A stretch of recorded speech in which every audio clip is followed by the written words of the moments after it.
Hey guys, Insanity is Good here, and with me is Kit. Good evening, good morning, good whatever day it is for you, everybody. Alright, we're going to get back into this. So if you're not in... People are going to die. That is no question. People have already died, but more people are going to die. Yeah. Who do you think's gonna die next? Ava. Do you think Ava? Yeah. Ava and her husband. I think they're both going to die. Interesting. We'll see if you're right. Maybe, if someone dies in this chapter.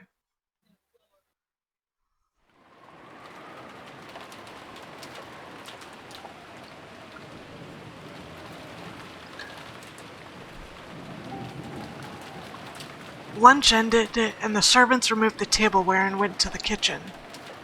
The wind and rain neither weakened nor strengthened, and the island remained cut off from the outside world.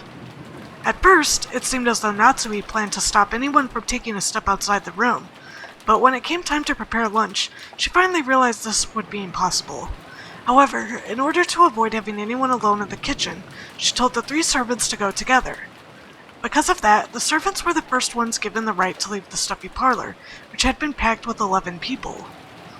Since breakfast had immediately followed that terrible incident, preventing most of us from eating much, everyone tore into their lunches in silence. I will wash the dishes so you can rest a while, Kanon-kun, Genji-san. Do you want something to drink? I don't need anything. Canon? I don't need anything either. You two must have been so busy and so early in the morning. It's no wonder you're worn out. The only noise was that of Kumasawa washing the dishes, which resounded throughout the kitchen. Genji and Kanon sat in some chairs a short distance away, their eyes lightly closed. Just as Kumasawa had said, those two had probably built up a great deal of fatigue. But that didn't mean they could let it show in front of the relatives. Avoiding that was one of their virtues. After the silence had continued for some time, Kanon opened his mouth and muttered, Shannon. Why did she have to die in such a horrible way? Forget about the manner of her death. It works. It was nothing more than bad luck. You're right. It was nothing more than bad luck. They both fell silent once again. Oh, hi GLaDOS, hi Rox! Y'all ready to see some dead people? Kanon's expression was filled with grief. To think that Shannon Chan's actually dead. I still can't believe it. Poor thing. Not being able to see her again feels like a lie. I just wanted to see her smiling face one more time. Oh no! Rewind. 1 point to Ryukishi. We failed Rewind. that one. I had a feeling maybe it was her. The poor thing probably would have, Shannon Chan probably would have tipped us off. Yeah, Shannon Chan. I thought about it, but then I was like, well, maybe, but okay. To think that Shannon Chan's actually dead. I still can't believe it. Poor thing. Not being able to see her again feels like a lie. I just wanted to see her smiling face one more time. Kumasawa spoke with her back facing them. After all, Kumasawa hadn't seen Shannon's corpse, so she had no trouble mentioning Shannon's face. When Kanon heard those words, it reminded him again of how only half of Shannon's face had been left, and his grieving expression twisted even further. Ugh. Why did Beatrice-sama do that to Shannon? If she wanted to sacrifice, there were plenty of others to choose from. Why? Why? was nothing more than bad luck. If we were less lucky, you or I might have been lying out there instead of Shannon. Or it could have been someone else entirely. Everything is left to fate. Genji-sama, you said the door to Madame's room was stained with traces of something like blood, right? The same substance that was painted on the shutter? Indeed. It was an unsettling mark. Almost as though someone with blood-stained fingers had been trying to pull out the doorknob. No. Scratch through the door. That sort of unpleasant mark. Oh, that's such a creepy image, like... So, does this mean Beatrice Summer came to visit Madame's room and tried to open the door, but couldn't? Genji thought back to the time he had seen those traces of blood on the door to Natsui's room. With the substance sticking to the door around the doorknob and the marks of something scratching against the door, it had definitely appeared as though someone had tried to open the door, but couldn't. Called it. How did the madam avoid being chosen as a sacrifice? If only she'd been chosen, Shannon wouldn't have had to die. Just then, a loud, sharp noise came in from the hall. Both of them turned around, surprised. That's a pretty interesting chat you're having there. Let me join in too. Before any of the servants realized it, Battler was standing in the doorway to the kitchen. Naughty, naughty boy, you eavesdropper. Get away from here. Battler-sama. How rude of us. Genji-san and Kanon-kun stood up, surprised, and hastily bowed. But I didn't care about stuff like that. I was more concerned with continuing their discussion. I told them I was going to the bathroom, so they let me go. I thought I'd suffocate if I was locked up in that room any longer. I was about to come ask you guys for some water, but then I overheard something pretty interesting. You don't need to bow your heads or anything. Please, let me hear the rest. That just now wasn't really... I've been listening to you for a while. Don't try to hide it now.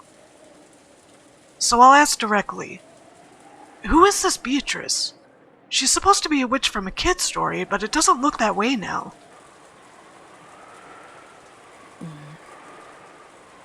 Kanon-kun averted his gaze. It was obvious that he didn't want to talk about this, which only made me want to ask even more. While making an effort to smile, I grabbed the collar of his shirt. Last night, this would have been none of my business, but after this morning, everything's changed. Now that Dad and the rest have been killed, this is totally my business.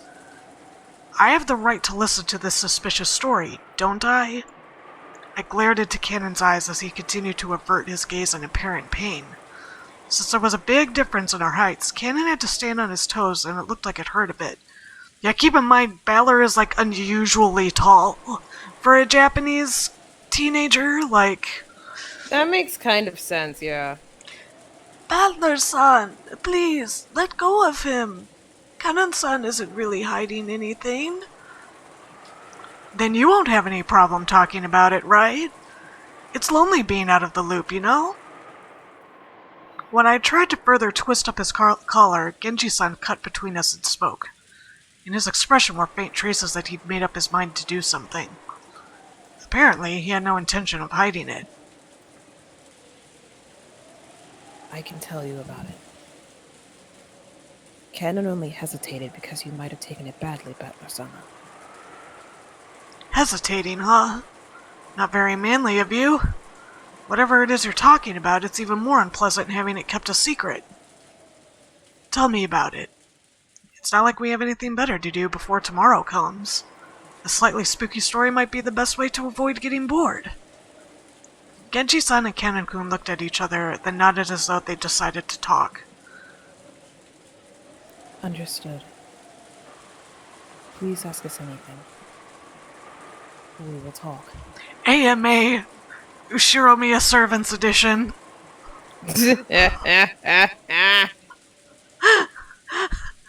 Right. Then I'll ask. Who in the world is Beatrice? All I know is that she's a witch who lives in the forest of Rakanjima. I've heard it's a story grandmother or someone invented to keep people out of the dangerous forest. Is that wrong? No, it isn't wrong. It's as you say. Beatrice is a witch who dwells in the forest of Rakanjima. Battler-sama, I don't expect you to believe this all of a sudden. But Beatrice-sama exists. She is a real person, the one who gave the master a vast amount of gold and who worked by his side for many years. Huh? Aw, come on. Is grandfather paying you to repeat everything he says? I laughed like it was a joke, but neither Genji-san nor Kanen-kun laughed. Not even Kumasawa Ba-chan, who was avoiding my eyes, flustered as she started washing the dishes. Oh, sweetie. So, unfortunately, I was the only one laughing. Painfully. Bitterly. I see. That's why Genji-san refused to mention it. If you really mean it, of course I'd take it badly. So, you're saying that a person named Beatrice actually exists? Yes! If that wasn't apparent before, you dumb fool, it's apparent now. Right? Yes. She has been working for the Masters since before the mansion was built on this island. She has most likely been working for him even longer than I have. What do you know? Kiryu-san's theory was off. Grandfather really did have a confidant called Beatrice. Is that person on the island now? Yes! Again, yes! This is very apparent. Yes. I believe that she is here. That's a vague way to say it. I guess that means you haven't seen her face today or yesterday. That is correct. It is extremely difficult to say, but, Kanen-kun once again dropped his gaze, avoiding my eyes. Come on, don't just stop there. That's like freezing an inch before the blow, right? I urged him on jokingly again. However, it looked like Kanen was still confused as to whether he should speak or not. Then Kumasawa Ba-chan whispered. Oh, you cannot see her face, because Beatrice-sama has no form. She has no... What did you say?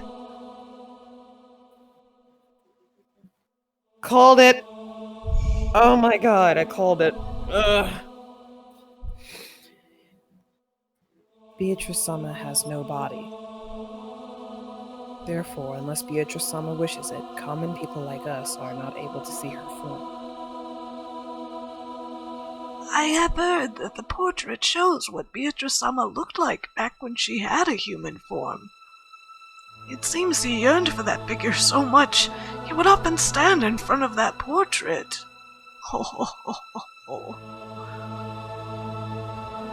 Beatrice-sama sometimes shows herself by changing her form into glittering butterflies. On the rare occasion that you spot them somewhere in the mansion, there's a rule that you absolutely mustn't chase after them. Keep that in mind. I feel like we gotta keep that in mind. Glittering butterflies. Keep that in mind, y'all. Shannon saw one. Yeah. Yeah. It is whispered that you will meet with disaster if you do. Oh! She met with disaster. She saw a glittering butterfly.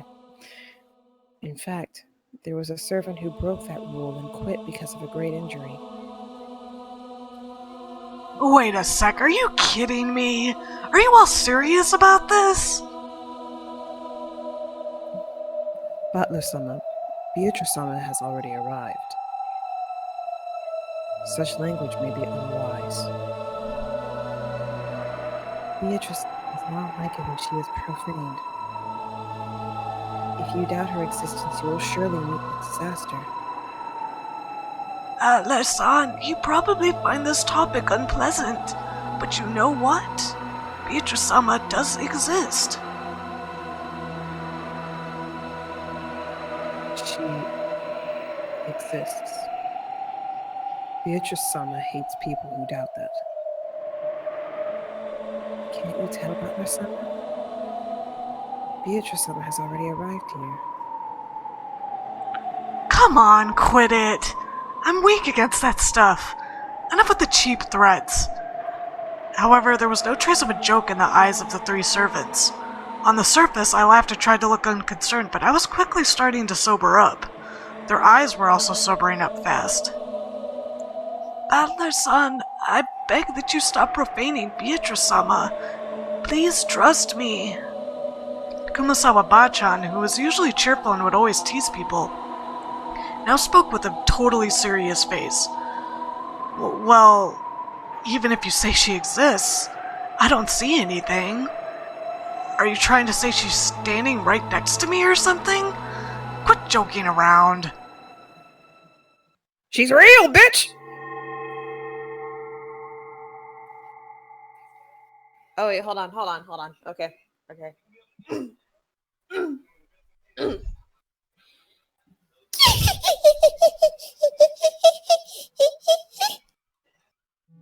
Just then, that unnerving laugh suddenly filled the kitchen. When I turned around, Maria was standing there by the entrance. But her expression and the feeling about her presence, felt exactly the same as the servants.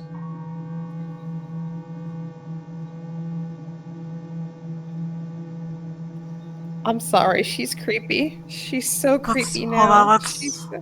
She's so creepy. GK's right. She got possessed demon child. She's so creepy. What does her other art look like? What does her other art look like? Oh, I showed it. Hold on. I think you were looking at Discord when I... Okay. No!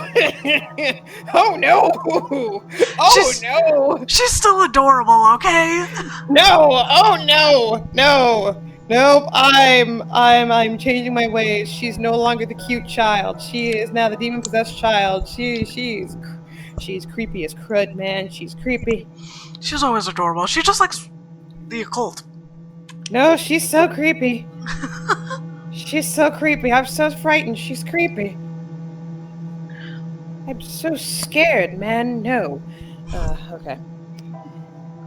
Whether your wavelength matches or not is determined at birth. Battler, you were... Oops, sorry, hold on. There we go. You were born with a mismatched wavelength. That's why you can't see her. That's why you can't meet with her. And that's why you can't talk to her.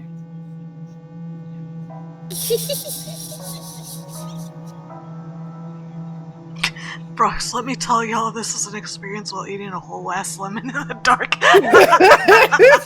You're eating a whole ass lemon. I didn't mishear that, right?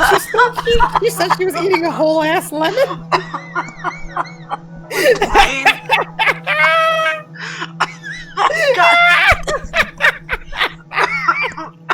Rocks are killing me. Oh my god. That was fabulous. Wonderful. Thank you. Lovely. You're the type Beatrice hates the most. Maria laughed like it was funny, but it sounded extremely eerie. It was almost like she was laughing at me because I alone didn't understand. Don't you hate when that happens?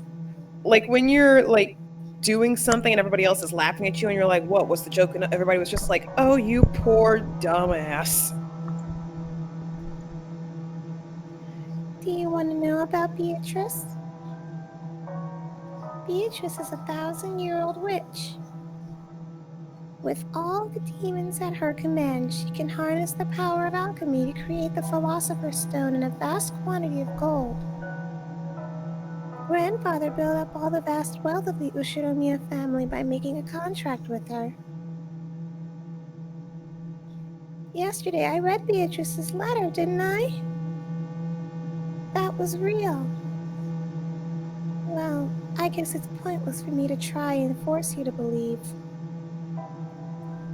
After all, it looks like you were born without a trace of the sixth sense.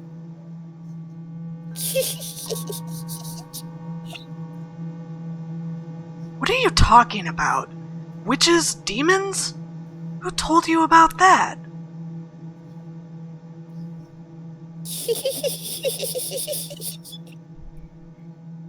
I heard it from Beatrice herself.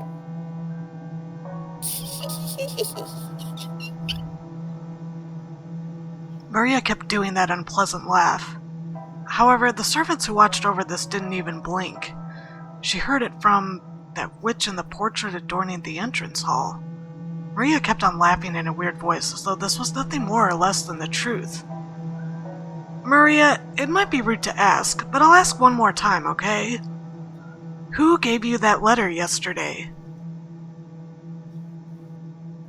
I got it from Beatrice. How many times must I tell you before you understand? You don't get it, do you? You can't see it.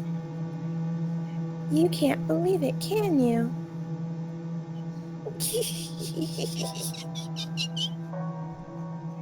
Just then, Maria's laughter suddenly stopped. Battler, you still don't understand? Beatrice-sama exists. She exists, you say, but where? Like I said, Beatrice-sama exists here. That's right. Now that I think about it, I've been feeling for a while now that the servants' eyes haven't been pointed in quite the right direction. I'd figured they were just staring absent-mindedly, but that wasn't the case. The four here, Genji-san, Kennen-kun, Kumasawa-san, and Maria, everyone except me, was looking at a spot right behind me. Oh, shit! Holding my breath tightly, I slowly looked over my shoulder. Of course, there wasn't anyone there. I've known that the whole time. However, everyone in the room except me was focusing on that point as if there was someone there. Beatrice is the mighty golden witch who has lived for 1,000 years. But since she can't show her form to humans of the wrong wavelength, she can't talk to them. And you know what? That's really sad. It means she truly despises it when people like you, who were born without a fragment of the abilities needed to sense magic, deny that she exists. You're lucky, Battler. Good thing I gave you that charm yesterday, right? Don't you realize what kind of curse Beatrice would have put on you by now if you haven't been carrying it around? You really are lucky, Battler.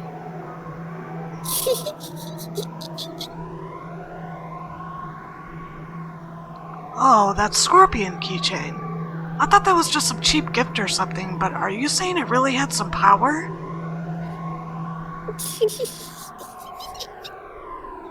If it weren't for that, you'd be lying in that storehouse as a sacrifice with your face crushed by now. You're so lucky, Battler.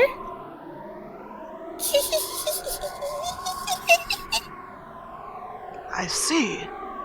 So if it weren't for that, I'd have been killed by now. Battler, why don't you believe in Beatrice? Even though she exists. Right now, over there. Look.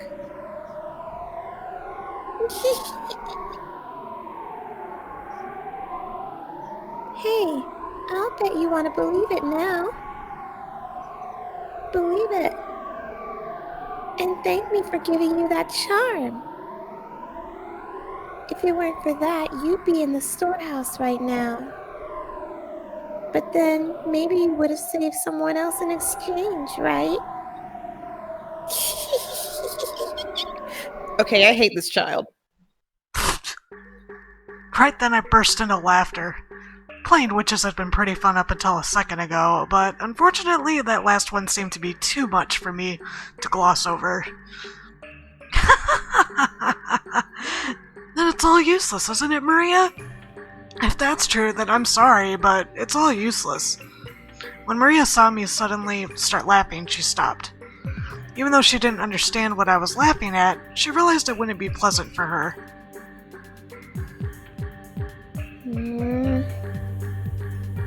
I thought it might hurt you, so I didn't say it earlier, but... Well, I thought I'd put that charm you gave me in my pocket, but I must have dropped it somewhere. So, the charm can't be the only reason I'm alive now, and even though I should have been cursed by the witch, I'm perfectly fine. Sorry, but I don't believe in things I don't see with my own eyes. Sixth senses? Wavelengths? Magic sensitivity? Sorry, but I don't believe in fake stuff like that. When I hear the girls in class start talking about how good or bad their ability to sense the supernatural is, it pisses me off. I don't know how much grandfather is paying you, but if you're trying to talk me into joining some cult, believe me, you won't be able to do it that easily. Batno-sama. You guys are free to believe whatever you want. However, when it comes to the things I believe, the one who decides is always me. Sorry, but I can't believe in something as shady as Beatrice until I've seen her with my own eyes. I spoke forcefully and sharply. Then Maria started cackling again.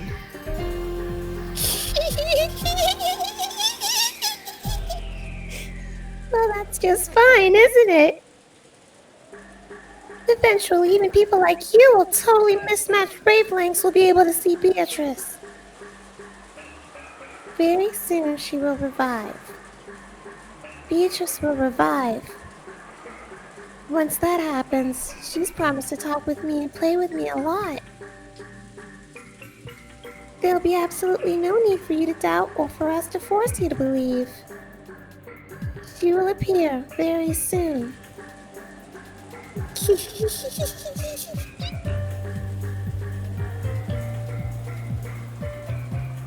You creepy bitch.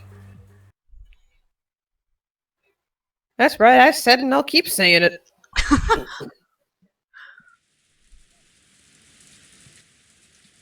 After a meal, some people tend to head to the bathroom, while others prefer to relax for a bit.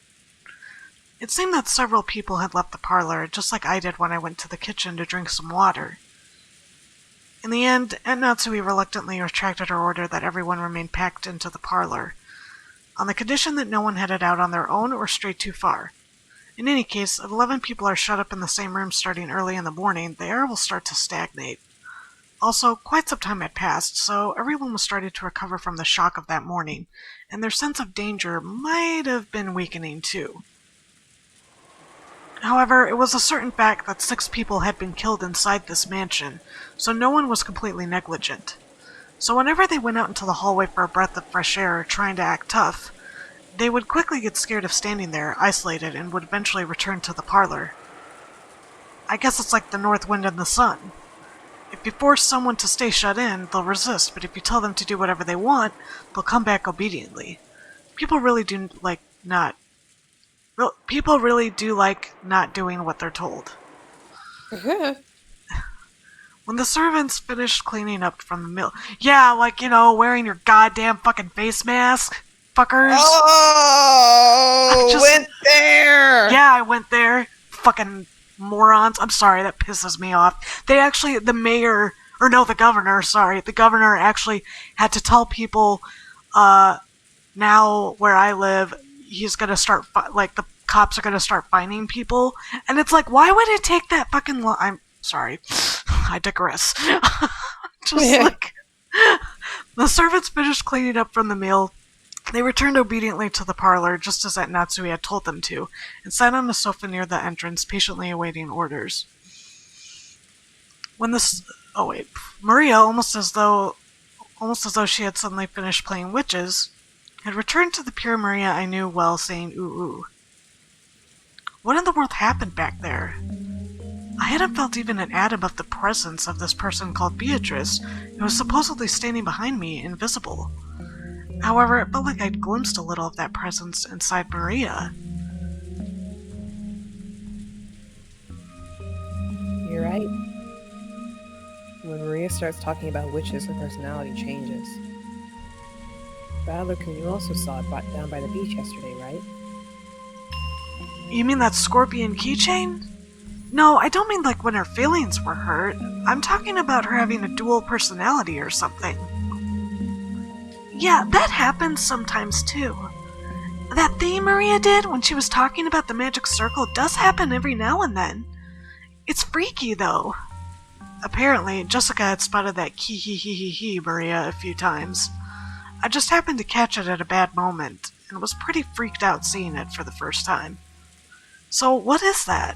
Does Maria have a dual personality or something?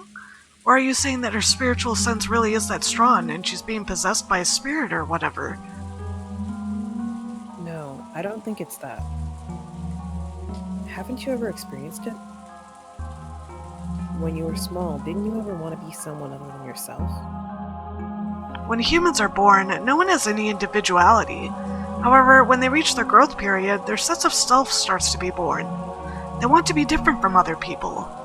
But since everyone else in their class is learning the same things at the same rate and being forced into the same lifestyle, of course they aren't going to find anything that makes them different from everyone else around them.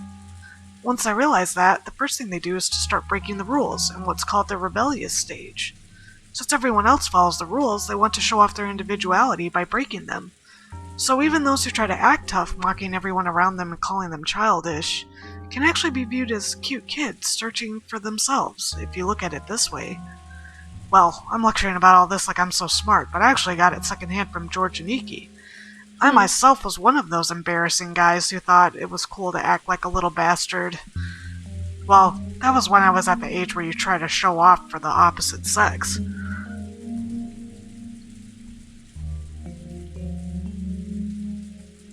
I got a question about that, but I'm too stupid to ask it, so I'm just gonna brush that under the rug. You can ask if you want.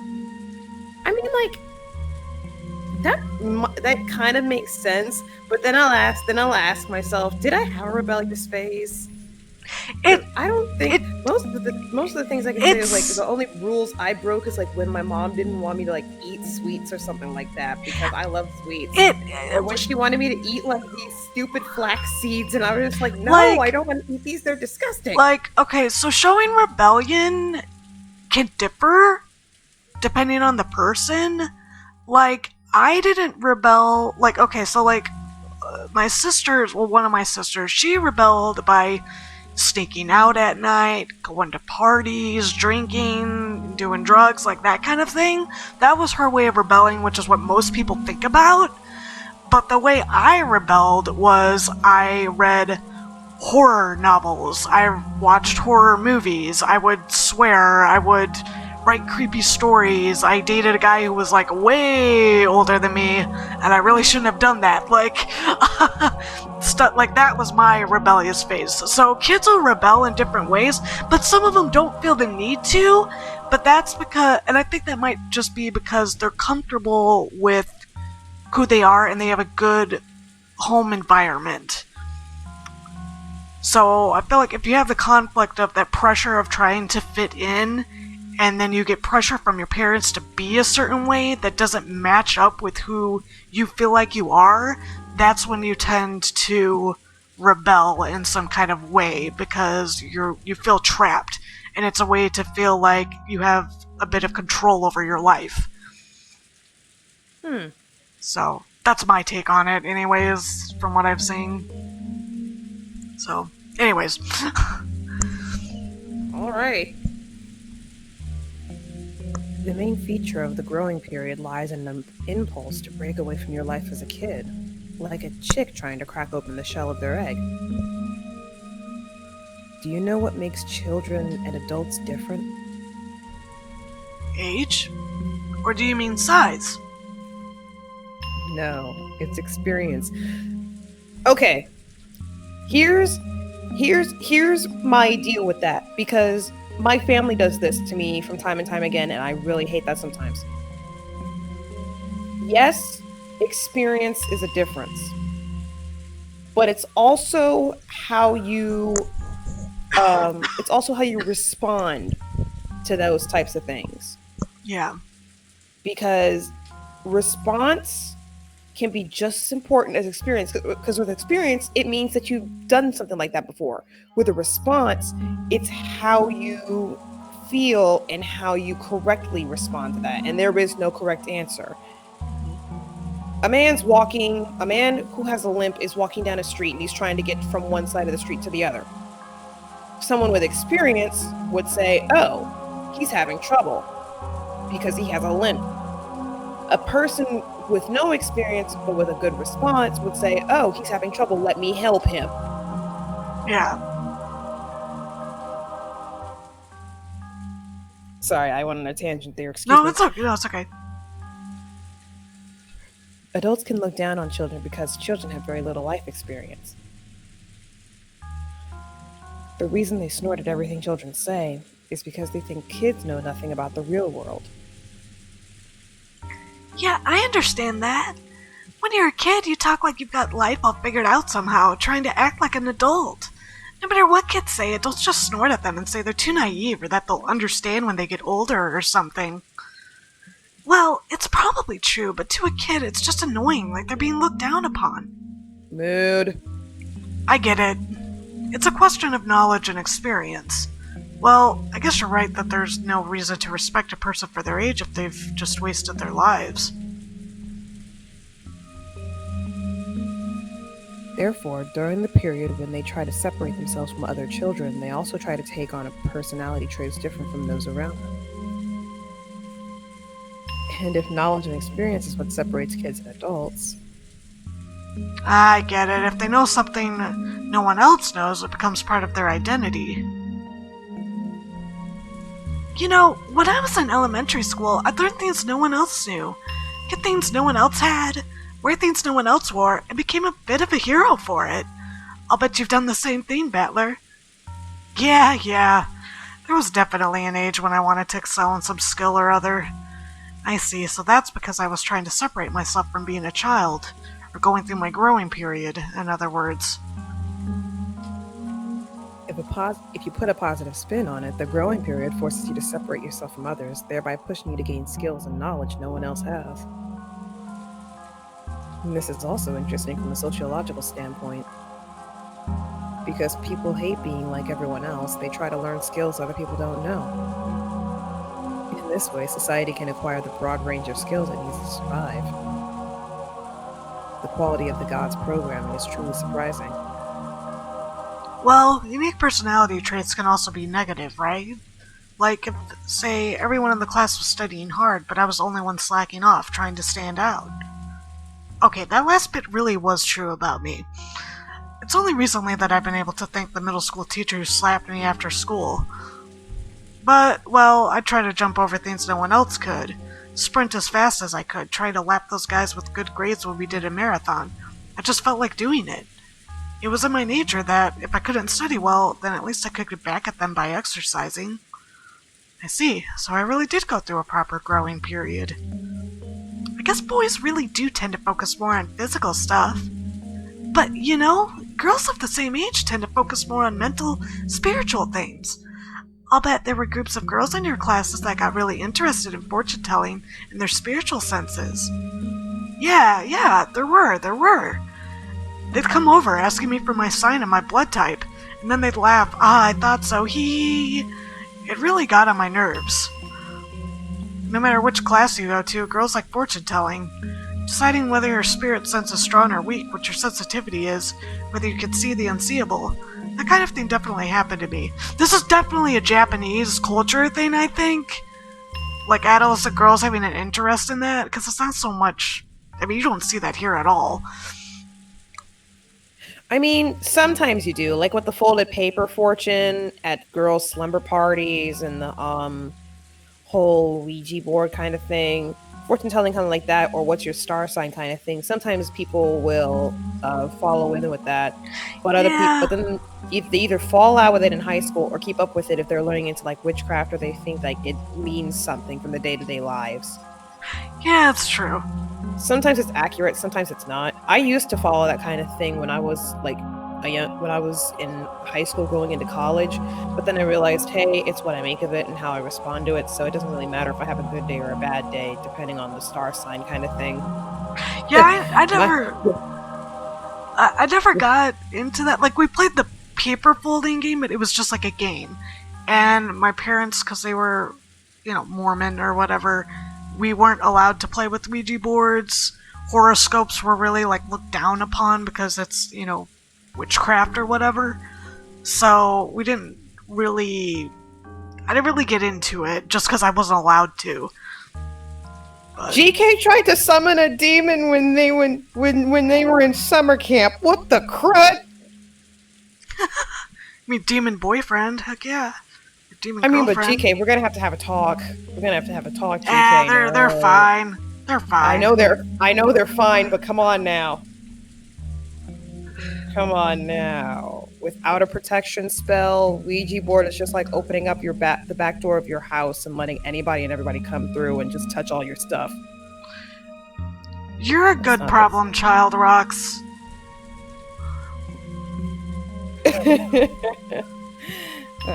Come on now. We're all problem children at some point in our lives, and still problem children. Anywho, that's because fortune telling and spiritual senses are things that aren't taught in school. To girls who tend to be more introverted. Look to the camera. Look back to the game. It's a genre that's easy to build an identity upon, and one that holds a lot of interest for them. Keep in mind this is also 1986, so... Again, look to the camera, look back to the game. 1986 Japan. And this guy... And plus, this dude here was raised by the daughter of a very sexist individual. Like... That shit... I don't know. Fucking Kinzo. Goddamn. Like, oh. Just like how, when boys enter their growing period, they start acting tough and rebel against adults. When girls enter their growing period, they start getting interested in that kind of thing. Well, I didn't, though. So, Maria having so much interest in the occult isn't that rare among girls her age? Even if we accept that, I wonder if it explains that creepy dual personality thing. Actually, I think I probably could accept that explanation, more or less. As you just said, becoming an adult means gaining knowledge and experience. So to gain that, it's necessary for children to learn all sorts of things and break free from childhood. However, there are certain convenient delusions that you see often in the world of children, both now and in the past. Do you know what I mean? You see it all the time in manga and anime, right? It's kind of like that. Like you've got memories from a previous life that start to resurface. Like you're being possessed by the soul of the great something or whatever. Ah, or it could be that a sleeping gene gets awakened, or maybe a sealed power or memory returns. There's all kinds. For some reason, stuff like that's really popular at that age. Why is that? All of those examples you just mentioned are illusions that let children immediately add to their sum of knowledge and experience. If a 9-year-old girl says she has a 1,000-year-old witch possessing her, then she gains a 1,009-year-old identity. What the hell? So, basically, studying is annoying, but these delusions are convenient for people who want to brag about having a skill no one else has, amazing the people around them. So you could brag about something without having to work hard or study. I see. Isn't that a kid's greatest dream? Furthermore, if their desire to separate themselves from being kids, they always project an image of their ideal self. And it's not rare for that desired self to become an alternate personality. Even you, Batlicoon, probably had a slightly different personality at home and at school, right? It'd probably be embarrassing if your friends at school saw how you were at home. At school, you try to project yourself as you want to be, but home is where your true self. So, in other words, I'm changing my personality depending on the situation. Are you trying to say having multiple personalities is actually really common? A girl who's a fan of the occult might say she's being possessed or awakened. Honestly, there are some kids who change their personalities so much it's creepy. And some boys do it too, right? Guys who say they've blown their top and suddenly turn into some overplayed, violent character. I'll bet they think it's pretty cool, but it's painful to watch. Well, let's sum this all up. So you're saying that even if a girl about Maria's age shows a creepy second personality like she did a minute ago, it isn't such a rare or unusual thing? Simply put, that's right. Identity is an important factor when building up one's sense of self. If you make fun of it, it could actually cause children to go back into their shells. So it's important to go along with them to some degree. Although the broad-mindedness of the parent determines whether they play along when full or not. Aniki, I can't believe you're single. You sound like you've already raised kids through middle school. So, I wonder if Aunt Rosa also knew much about Maria's dual personality. Well, we can't ask her about it now, can we? She knew about it. Just between us, Aunt Rosa really hated it. Of course she did. She said it was unpleasant and that Maria was becoming increasingly isolated from the rest of the class. So anytime Maria started talking about the occult or laughing like a witch, she'd slap her. And it looks like Maria stopped talking that way in front of her. Maybe that thing back there was just a little game for the girl facing her growing period. Just a girl trying to show that she was different and independent by holding interest in witches and the occult. And since she wanted to be different from herself, young as she was switching between her normal personality and the personality of her ideal, a witch. At first I found that very disturbing, but after being lectured to by George Aniki, it felt like this was a path everyone walked down at one time or another. I haven't told anyone, but when I was in kindergarten, I joined up with a little gang of kids trying to form an Earth Defense Force, saying we'd help protect peace on Earth. My face turns red when I remember how, during what we called battle practice, we would chant EDF, EDF.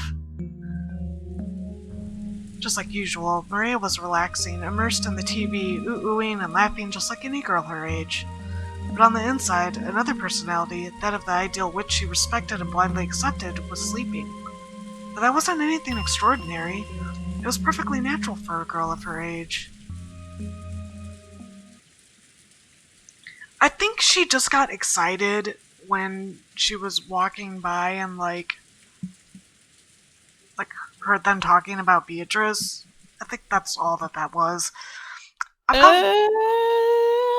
gonna deny that. I'm gonna go with a big fat no on that. That's my parental opinion.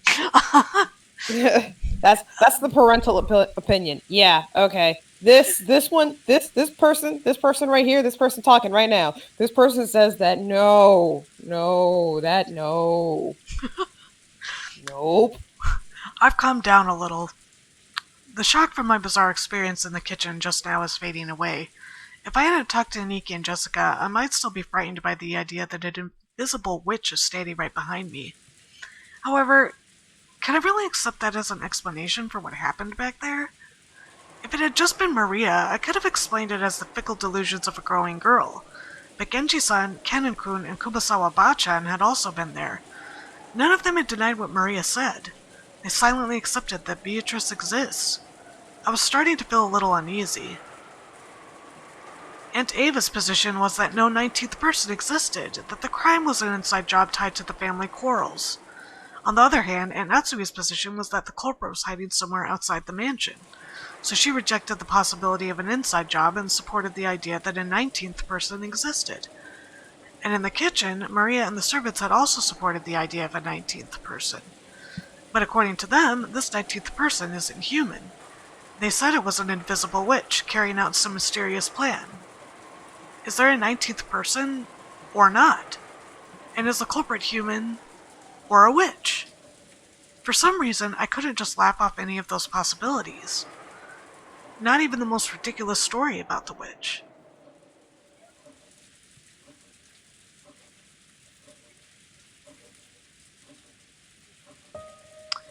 Jessica, all I know about the story of the witch is that the adults made it up to keep the kids too scared to enter the forest.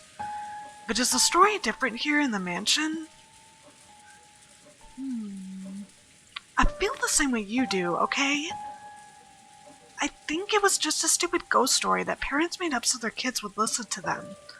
But I can't deny that the atmosphere inside the mansion makes it a little hard to say it out loud. After all, Grandfather has proclaimed that Beatrice exists.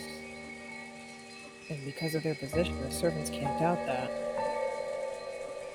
Even Uncle Kraus and Aunt Natsuki don't want to get into a fight with him, so on the surface they go along with it. So it's probably fair to say that doubting the existence of Beatrice is taboo to those who live and work in this mansion. Unlike the rest of us, who only come here once a year. Is that right? Jessica took a deep breath in admiration. It looked like Aniki had guessed right. It's just like you say. No one really believes it on the inside. But on the outside, they accept that she exists. See, it's just like the way some people are about God. Even if they know God doesn't exist, they feel like it'd be uncouth if they actually said it out loud. How do you think the servants feel about it? Are they just going along with it because Grandfather, their employer, says that she exists? Well, I don't really know the details, but between the servants, the story about Beatrice has been treated like a sort of ghost story. Remember yesterday, when Shannon was talking to us down by the beach? That story about how one night, when she was doing the rounds in the mansion, she saw something unsettling? She did say something like that, didn't she? Back then, I thought she was just being really nice to help improve Maria's mood, but it felt like she was serious when she said it. That's right, she definitely said it. She definitely said the same kind of thing that Genji and the rest had all unanimously declared back in the kitchen. In addition, some servants have also seen will-o'-the-wisps and glittering butterflies dancing around. Kanon-kun also saw something like that when he went patrolling one night. And recently, you often hear servants talking about strange footsteps heard inside the mansion near midnight. We whispered together that the Beatrice-sama in the portrait sometimes makes herself invisible and walks through the mansion. It happened a while ago, but even I have heard footsteps while patrolling at night that resemble these stories. That's right, she definitely said that. Exactly the same thing that I had been told just now. But there's nothing to be afraid of. Beatrice-sama is another ruler of this mansion, separate from the master. So, there's no need to be unnaturally afraid. If you respect her, I hear she won't do anything bad. However, she can be quite terrifying if you don't respect her, right? Correct. I've heard that just before I began working here. Someone who spoke badly about Beatrice-sama fell down the stairs and quit after receiving a large injury to their back. Because of that, there was a rumor between the servants that Beatrice-sama's anger had been brought down upon this person. If you don't respect her, you'll suffer her wrath and get hurt. So, to the servants, Beatrice's existence is just as credible as the story that if you pull pranks on Inari-san, you'll receive Kitsune-sama's curse. Why do you think I nicknamed myself Kitsunki? Of course, even though everyone accepts that curses and the like don't exist in the modern era, people are still afraid and still have a little respect for them. You often see it when, in a residential area, someone is building a house and they call a Shinto priest for a ceremony to honor the god of that plot of land. You might think that was just a big waste of time and money, But it is said that if the workers don't do that, a big accident will occur, so they never neglect to do it. You also hear about how, if an Inari shrine is carelessly removed during a town replanning, there'd be a curse by Kitsune-sama. I think I might have read somewhere that when the occupying forces were trying to expand an airport, they tried to remove an Inari-san that was in the way, and the workers kept getting struck down by mysterious fevers. Even in modern cities like Tokyo, it wasn't rare to see modern buildings packed all around an old Inari shrine, leaving the shrine itself untouched. And this wasn't, people. yeah, and this wasn't limited to Japan. It's probably similar to how foreigners baptize babies. If I remember right, by Christian doctrine, if unbaptized souls have even the slightest amount of sin, they will still go to hell. Putting water on a child's forehead doesn't do anything but make them cry. But if by doing just that, parents can prevent their children from going to hell, they will happily go through with that ceremony. In short, even in this modern society of reason, we were still unable to throw away every trace of belief and fear. You could even say that we accept certain sorts of supernatural things, though in a passive way. Maybe the only difference on this island is that Beatrice is the object of that worship. So, in other words, if anything happens that doesn't seem explainable in human terms, it's called the work of Beatrice. I think Shannon-chan said it herself. Windows and doors and locks that were tightly shut would be open the next time you went to check them. Lights that should have been on went out, and lights that should have been out were turned on. And if I remember, even Jessica was joking about it, saying it was also the work of Beatrice when she couldn't find her bag in the morning. Your memory is pretty good. Normally you'd say some little imps took them, but on this island it's Beatrice. Well, it's all pretty stupid though. This mansion has been standing for about 30 years by now, hasn't it? It's natural for things that old to get their fair share of ghost and occult stories. Like the 7 mysteries at a school. But that's where I'll spin the chessboard around. Huh? Simply put, on this island, there's a rule that Beatrice gets blamed for anything that couldn't have been done by humans. Things that humans can't do. How many humans are here? 18. In other words, the culprit is using the rules of this island to make it look like a witch committed this crime, which proves that they desperately want us to think a 19th person did it. I don't like it. I don't like it one bit. What do you mean you don't like it? Let's assume some invisible 19th person exists and wants people to know they exist. If it were me, I'd do it with even more perfect timing. What do you mean by perfect timing? Well, the crime took place sometime between the middle of the night and dawn, right? We had some people who were talking together until the middle of the night, some people on night shifts, and some people had returned to their rooms and were sleeping. Everyone's alibi is really vague, so there's plenty of room to suspect that the crime was an inside job. George and Nikki, and Ava probably told you too, right? That there's a good chance this crime was an inside job? Yes. I guess. In other words, if this invisible 19th person really exists and wants to let us know it, this first crime was a complete failure. No, in the first place, they chose the wrong time of day to do it. If this invisible 19th person really wanted to show themselves, they had to make sure that the crime took place under conditions which proved that the remaining 12 people were all innocent. As long as there's a single human we can suspect, this 19th person's attempt to highlight their presence fails. That's why near midnight, when everyone's alibis are at their vaguest, the 19th person's existence is also at its vaguest. And yet, the culprit chose to commit the crime at that time. By committing the crime, then, one of the 18 would obviously be suspected. And yet, someone handed Maria the letter and called themselves a witch, even though everyone denies they did it. In other words, you're trying to say that one of the 18 is trying to make it look like a 19th person called Beatrice exists? That's a pretty crazy idea. I think Mom's theory about someone hiding outside the mansion is a bit more credible.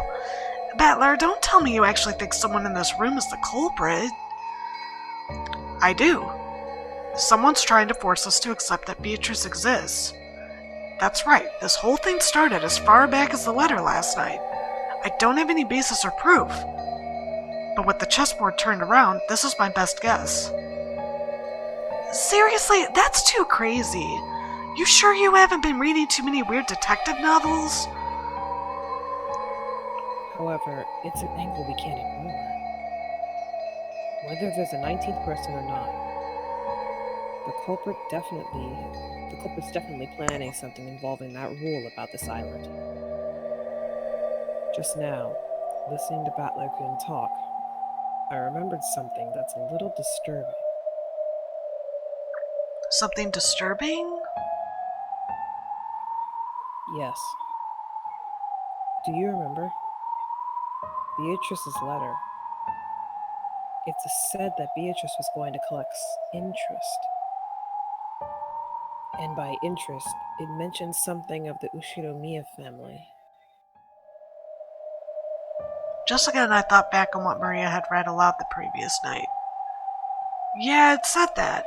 It definitely said that. That the collection of the interest was going to take place shortly, but if the riddle of the gold could be solved, she'd lose that right.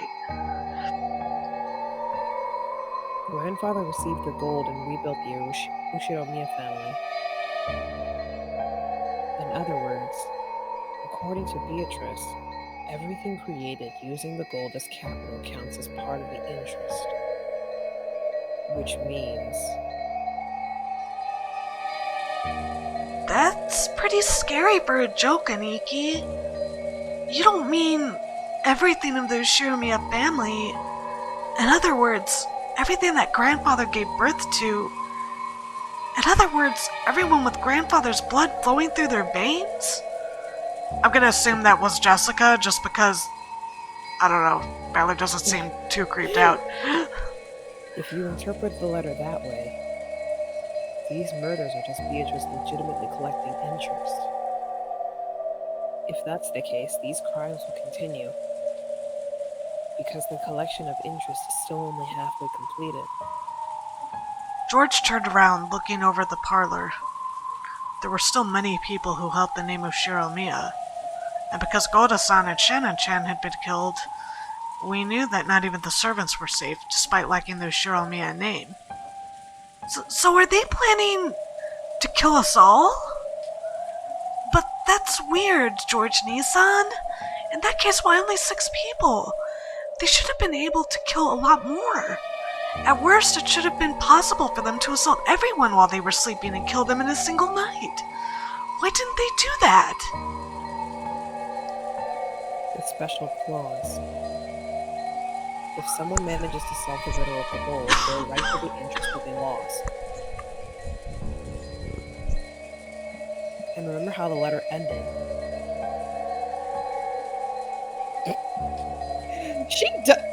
She does sound like a planner. Yeah, she sounds like a hardcore planner. She's like, let's see. How many people are in this family now? And how many wives does that mean I have to take?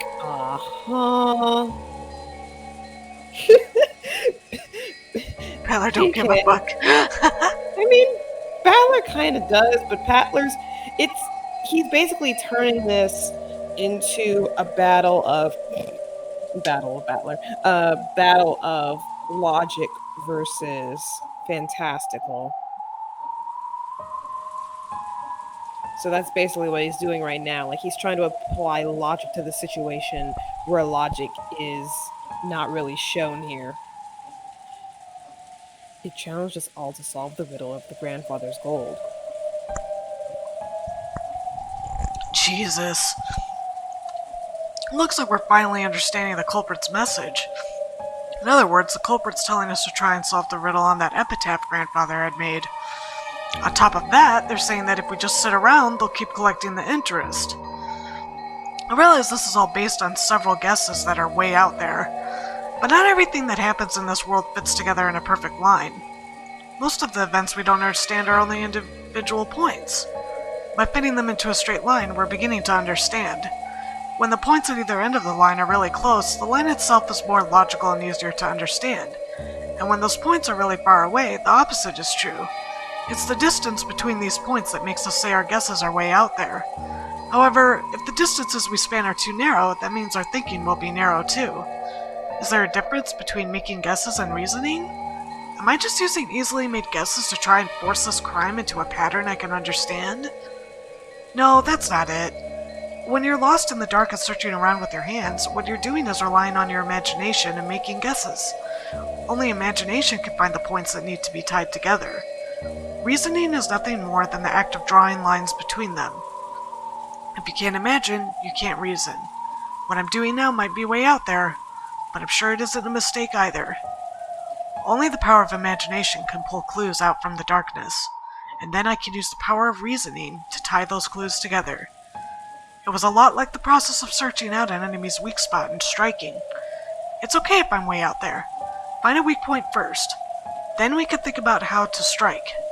Right now is the time to find points we could tie together later. See? He's trying to apply logic to a place where logic doesn't really help out in this moment.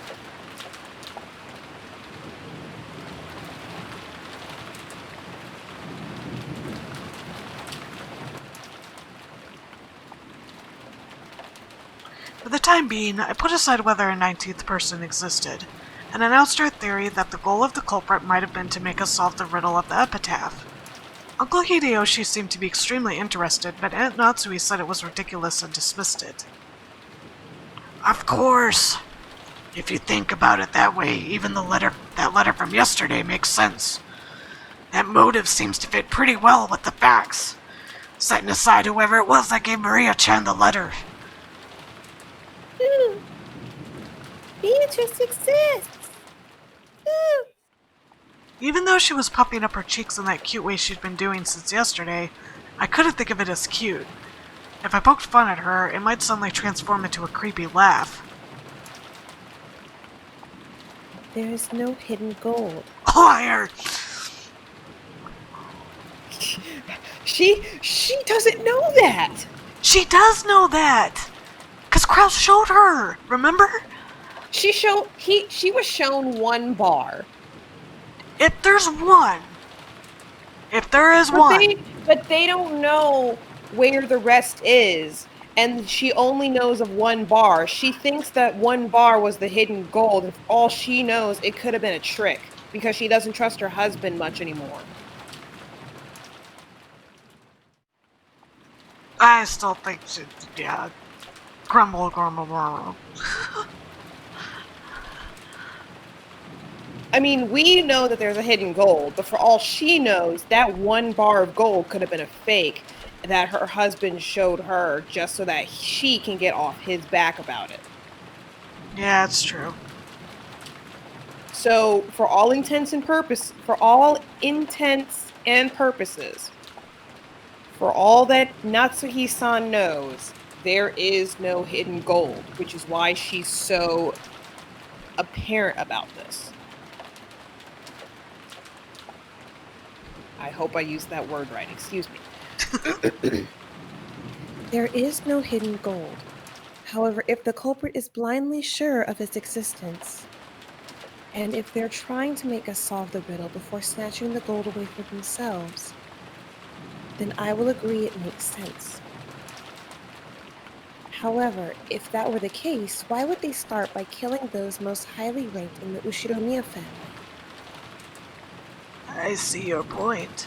If they wanted to make us solve the riddle, killing those closest to Kenzo-san doesn't sound like a good plan to me. That's true enough. And if we're going with that argument, wouldn't it have been quicker to threaten Father in the first place? You'd think it'd be faster to just ask the person who wrote it, rather than try to force us to solve it. You've got a point there. Still, I think it'd take more than your average threat to make Father spill the beans. Anyone who knows Kenzo-san well would probably realize that he won't bow to ordinary threats. He's the man who bears responsibility for the Ushiromiya family and all its vast wealth. He's been exposed to many threats and attacks in the past. The family only prospers today because he was able to overcome all of them. That's freaking right! I can't even imagine our grandfather obeying someone because of a threat. Jessica, watch your language. Yes, Mom. In that case, what about this idea? No, wait, is this one also way out there? I couldn't hesitate. Out there ideas are like bows and arrows. Might be hard to hit with, but it's a great weapon because you can hit enemies far away. They say most people who have died in battles were killed by arrow wounds. In a battle, you can't just shoot off one arrow. You shoot a whole bunch of arrows at once, pushing forwards towards the enemy troops with a wall of them. So, keep shooting, over and over. Create a wall as you push forwards towards the truth. If the culprit is after the hidden gold, forcing us to solve the riddle. Sorry, I can talk, I swear. Wouldn't be very efficient for them. It'd be You do words good, you swear. It'd be much quicker and easier to ask the person who made it in the first place. In that case, the question is this all a message directed at Grandfather? In other words, these murders were a threat made against Grandfather. If he didn't tell the culprit where the gold was, his family members would be killed off one by one. What if we weren't the only ones being forced to solve this riddle? What if Grandfather was too? If you think about it that way, it explains Grandfather's mysterious disappearance. If the culprit has already attacked Grandfather, then judging by the state the 6 corpses were left in, he should have been left on display somewhere with that horrible makeup added. But despite that, we still haven't found him. So does that mean Grandfather has been kidnapped and is being held somewhere? How could... You aren't saying... How could... That sounds interesting. So Grandfather's being confined somewhere, and the culprit saying we'll be killed off one by one if he doesn't tell them where the gold is? It pains me to imagine how you find that interesting. Aunt Natsume glared at her, but Aunt Ava just smiled calmly. Since we still haven't seen him after all this time, I think it's almost certain that Grandfather's gotten caught up in a crime. If you think about it, you can't just ignore back anything's theory, right? Be quiet, George. In the first place, when did Father actually disappear? Who was the last person to see Father? It was probably me. This morning, when we didn't know where my husband and the arrest were, we discussed the possibility of them being in Father's study. And I went to check his room and greeted him there. Come to think of it, I've been holding the key to his study this whole time, haven't I? Genji, let me return this to you. And Natsume pulled out the gold key and handed it to Genji. Looking at the key, Aunt Ava giggled. Hey, Genji-san, I'm sure the police will inspect Father's room thoroughly. If there's anything hidden there, it'll just be exposed anyway. So maybe it'd be better if you just told us about it right here, right now. What are you talking about? It's simple. Father's study is a closed room with no way in or out except for that key, right? I want to verify whether that's true. There is one entrance to Father's study. What about the window? Any other entrances or exits? There are none. There is no way to get in except the entrance. You're sure about that? There isn't some secret hidden door or anything. Since Father isn't here, I am the highest ranked member of the Ushiromiya family. Excuse you, bitch! No, you're not! I am asking you as a representative of the Ushiromiya family head. Remember that when you answer me. Are there any ways in or out of that room other than the main entrance? As Father's closest aide, I'm sure you would know. And Natsume looked a little offended at the part about the highest-ranked family member, but she kept her mouth closed for the time being and waited for Genji's answer. Smart woman, choose your battles. Yep. I couldn't help but feel a little uncomfortable. Why was she going on and on about hidden doors? You too, Kanon-kun, Kumasawa-san. If you know, won't you tell me? If there is one, it'd be better if you said so. Otherwise, a certain person might be driven into a corner in a second. If we assume that there is a hidden door, then my argument comes to nothing. Aunt Ava didn't specify which person was about to be driven into a corner, oh no. But following the flow of the conversation, I had to feel that she was referring to Aunt Natsui, oh no. This is why I'm going to say that she is going to die. Ava is going to die. It might not be this chapter, but it will be next chapter. She is going to get stabbed. Someone's going to stab a bitch. Mark my words. Mother, what are you talking about? GLaDOS, dead body in 3, 2, 1. Nope, not. You're too early, GK. This is too early. George, stay quiet for a bit. What do you say? Genji-san? Kanan-kun? Or Kumasawa-san? Is there a hidden door? Or not? Genji-san, when you remodeled Father's study, you must have overseen the construction. I won't let you say you don't know. There is nothing like that in the Master's study. You're sure? What about Kanan-kun, one who's allowed to wear the one-winged eagle? That's right. I'm sure. There is no such hidden door in the Master's study. Kumasawa-san? No, I haven't heard of such a thing. What about Dr. Nanjo? You've had a close relationship with Father? I have never heard of something like that. Very well then. So, are you ready? Let me begin. It's very simple. Everyone tilted their head doubtfully, wondering what Aunt Ava was starting to talk about so proudly. Aunt Ava laughed triumphantly as though she were about to reveal a secret only she knew. Natsui-ne-san was the last person to spot Father, right? I forget the exact time, but I think it was a little before 9 o'clock in the morning. Ne-san, do you remember? I ran into you just as you were coming out of Father's study, right? Yes, I remember. What does that have to do with anything?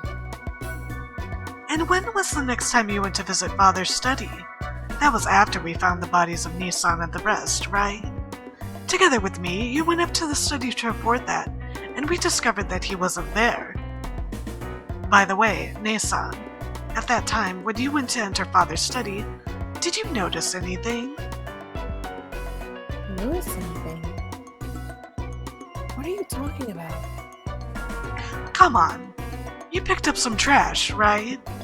A folded receipt. I do seem to remember picking up some trash. How is that relevant? I got that receipt when I bought some candy at a store before arriving at the airport. And Ava pulled a small bag of candy out of her handbag. Why do you have that? Ah, the receipt from that candy you bought back then. But Mother, what does that receipt have to do with anything? George, stay quiet and listen for just a bit longer. Uncle Hideyoshi's expression was a little strict. Apparently, he understood what Aunt Ava was getting at. It really was just a whim. I definitely didn't foresee anything, or try to set up a trap for Natsui-ne-san or anything like that. Actually, about that receipt. Ne-san, you remember bumping into me right after the last time you saw Father, right? At that time, I wedged this into the door to the study. So, what does that mean? Are you saying no one opened the door until Aunt Natsui picked up that receipt? Well, wait a second, Aunt Ava! Wedging a receipt in would be obvious. It's possible that when Grandfather opened the door, he noticed it, found it amusing, and stuck it back in the door. Jessica hurriedly argued back. She still didn't really know what this all meant, but she realized that whatever it was, it would raise suspicions about her own mother. Of course, I folded the receipt up very small so that no one would notice it. But even if you assume that he saw it fall, he would have no way of knowing how high up the door it had been stuck, right? I checked it while Natsui-ne-san was taking the key out. The receipt was still stuck not 1 millimeter away from where I put it. I can't understand why you would pull such a childish prank. I'll bet you were the one who did that prank on the door to my room, too. The door to your room? It was unpleasant to talk about, so I never mentioned it. But when I woke up this morning, there were signs of some prank on the outside of my door with what was possibly the same paint that was scribbled all over the shutter. There were some unpleasant marks, as though someone had been tearing at the door. Wait, what's this? Why do you keep quiet about this till now? My apologies. Since so many horrible things have occurred since then, I had completely forgotten about it until this moment. I don't know anything about that. I'm not talking about your door, but the door to Father's room, right? Between the time you confirmed that he was in his room and the time we confirmed that he wasn't, that door wasn't opened even once. How did Father get out if he didn't use the door? I don't know that. That's what I want to know. Natsuine-san, other than you, who else checked to see whether Father was in his room? Last night, the last time I met Kinzo-san was when we were playing chess, so I was with him until just before dinner. You saw him after that? I did. I gave him his dinner last night. Yes. Shannon and I were with him. So at that time, Father was still definitely in his room. However, Natsuine-san, when you found out he wasn't there, it looks like all ways in or out of the study were closed, right? But even so, you said you met with him this morning. I don't understand why everyone has become so gloomy. Could someone please explain it to me?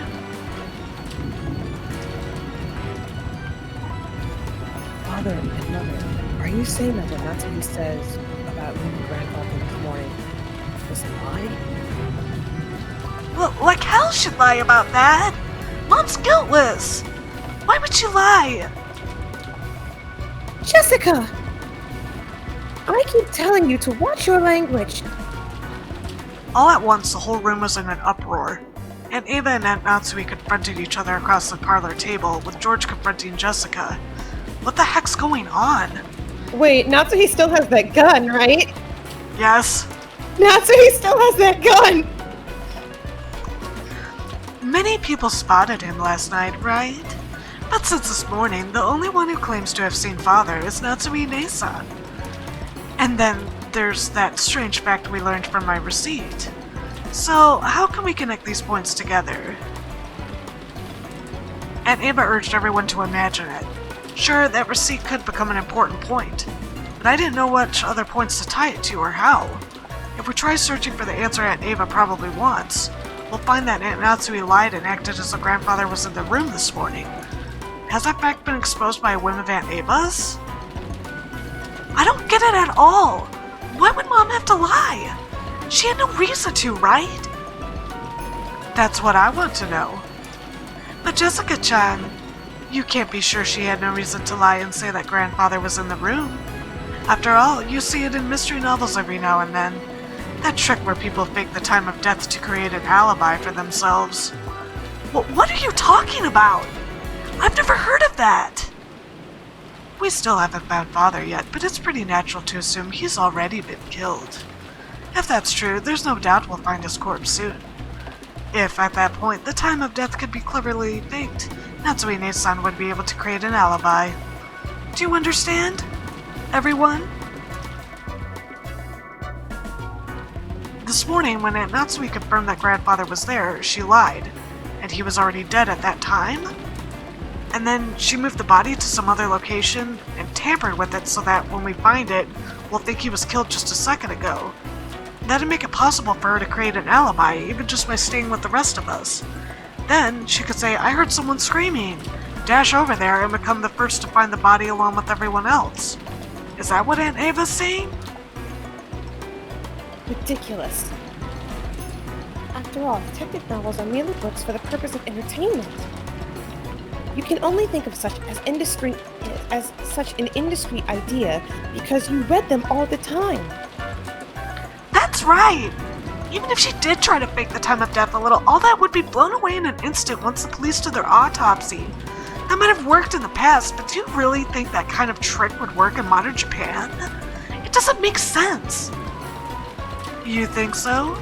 This morning, when Dr. Nanjo looked at the corpses, he was only able to give a vague estimate of the time of death, right? Autopsy results are very easily affected by the environment and individual differences. It's a very relative estimate with an uncertainty of several hours. And unfortunately, the police's scientific investigation will have to wait until tomorrow. It wouldn't be easy to measure the correct time of death so accurately, even in modern Japan. Isn't that right, Dr. Nanjo? Examining a corpse is an extremely difficult task that requires both experience and instinct. I have heard that there's a very high chance of a mistaken diagnosis. I imagine it is very possible for a misreading of just a few hours to occur. However, for an alibi, that's more than enough. It's an old trick. It's a trick that works well enough. Natsumi-ne-san, it's not like we want to suspect you, okay? We just want you to prove your innocence so we don't have to suspect you. She's got the gun. There it is! What is this innocence you want me to prove? Hold on. Bitch, she's got a gun! She's not afraid to use it! Oh shit, she's packing heat! This morning I definitely met with Father. And he told me to keep the one-winged eagle engraved in my heart. Are you denying that he said that too? I will certainly not permit that. I won't let you deny that Father said those words. Or maybe Father's body won't appear anywhere. Normally a person has to be missing for 7 years before they're officially dead. Wouldn't that be a clever way to extend Father's nearly finished life? Another 7 years and keep all of his wealth for yourself? I can't let you get away with saying that! Oh, fuck! Hold on. We need to take a moment. Listen to this new music. Because this is new music.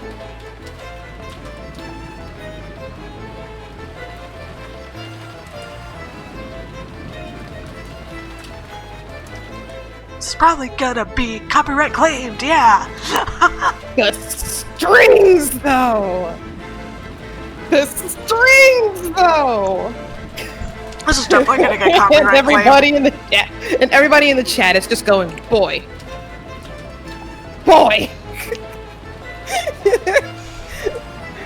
But yeah, no. All in favor of Natsuhi just shooting Ava, raise your hands, please.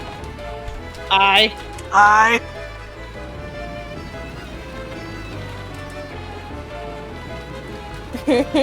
GK's typing a lot. Shoot that bit! Shoot that bit! Please do. But no, I'm still going with the bet that next chapter, even not this chapter, but next chapter, Ava will be gone. Ava will be killed. I want that to happen so gosh darn badly. You have no idea. Alright, let's continue. I've had my moment. This music is banging. Let's go. Hold on. She's ready to shoot a bitch!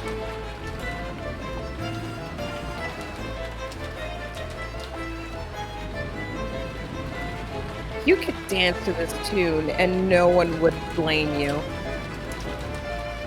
This entire music, holy shit, this is wonderful.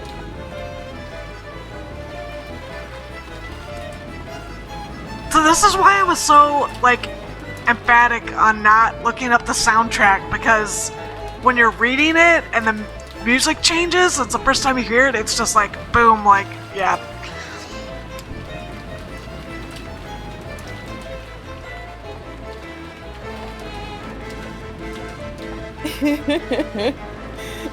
I just love the strings. Strings?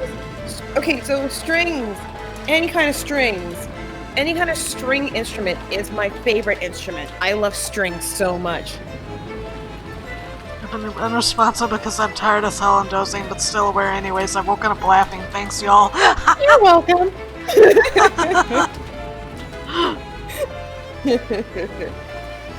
It's okay. At this point, I'm clearly delirious.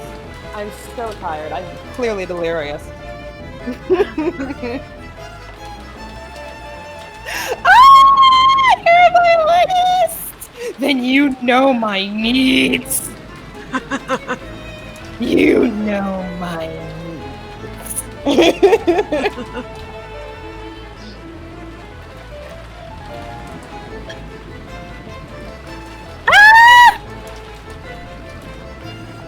Anyway, let's continue this. We still got a lot to talk about. It's 1 a.m. here. We still got a lot to talk about. Let's go. Let's see if she shoots this bitch. Wait, did you say all this? Yeah. Oh, okay, sorry, you're waiting on me, oh my god. I am Ushiromiya Natsuhi! Although I do not have the right to wear the one-ringed eagle on my body, it is certainly engraved on my heart. What do you think you're saying to the wife of Kraus? Successor to the head, and the one who will act as such in his place. What's this? Are you going to shoot me with that gun? Go ahead. If only you'd just shoot. You're just desperate because you can't think of a way out, right? Do it. Just try to obscure the truth with violence. You! It wasn't like Aunt Natsumi had been actually holding that gun at the ready and threatening anyone. But she was egged on by Aunt Ava, she did hold it at the ready. Unsurprisingly, once things got to this stage, Jessica and Genji-san tried to stop her. Madam, please calm yourself. Mom, you aren't lying! So there's no reason for you to listen to this! Calm down, Natsui-san. All you've got to do is swear that Father definitely was in that room. Why are you getting so worked up? That is correct. Natsui-san isn't lying. Shouldn't that be the end of it? Then I want you to explain. How did Father manage to disappear from the room? The window was closed tight from the inside. The same was true for the door, right? This morning, if you really met with Father, then you must explain how Father disappeared from this unopenable door closed room scenario. If you don't, that'd mean you're lying after all, right? She's pointing a loaded gun at you! She is pointing a loaded gun at you! What is your deal? That is my question to her. What is your freaking deal? It's Ava, man. That's all I can say, like... Holy shit! Oh my god, karma can't come faster! Exactly, some bitches just want to get shot. How far do you plan to mock me? If you want to argue back, go ahead. That's right, try explaining it right here, right now. I like how If you you haven't do- changed the voice for her, because they're both screaming at each other at this point. If you do, I'll apologize for suspecting you. How did Father manage to get out from that closed room? I cannot explain, and there's no need for me to do so. Really? Then let me explain it. Let's take the best parts from my perspective and yours and come up with a more friendly explanation. I'll believe what you said about Father still being in his room this morning. However, the next time the door was opened, Father wasn't there. You don't have any objections so far, right? I have no desire to hear anything more you have to say. Shut your frivolous mouth! My reasoning goes like this, okay? I could confirm that on both occasions you were the only one to go through that door. And the receipt proves it. So, what's the answer to the puzzle of how Father left the room? The window.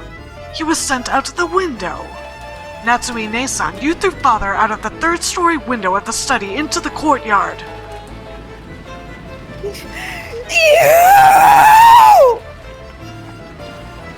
Madam, please endure it. Eva-sama, please stop this. Seriously, you're going to get fucking shot. Just stop. After that, when you left and said you were going to check the doors and windows, you took Father's corpse, which had fallen in the courtyard, and hid it. That was probably when you took some measures to fake the time of death, right? This ties in with the case regarding Kraus, Nissan, and the rest, and also the case regarding Beatrice last night. There's a really good chance we've got reason to suspect Natsumi-san in all those cases.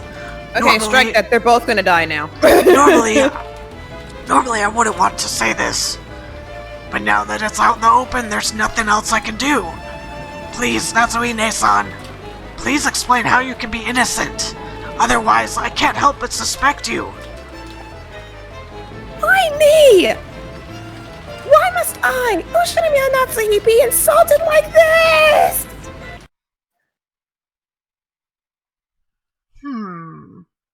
Looks like we got everyone's views on record now. It's useless. It's all useless, Aunt Ava. Well, what do you mean, useless? Jessica looked up at me, hanging on to my every word. Aunt Ava's expression was confident as ever. Useless, you say? What is? Battler-kun? Tell me. You're only convinced it was Aunt Natsui, because you're only looking at the case from a single angle. It's not like I'm defending her, but that bluff of a checkmate isn't gonna fly.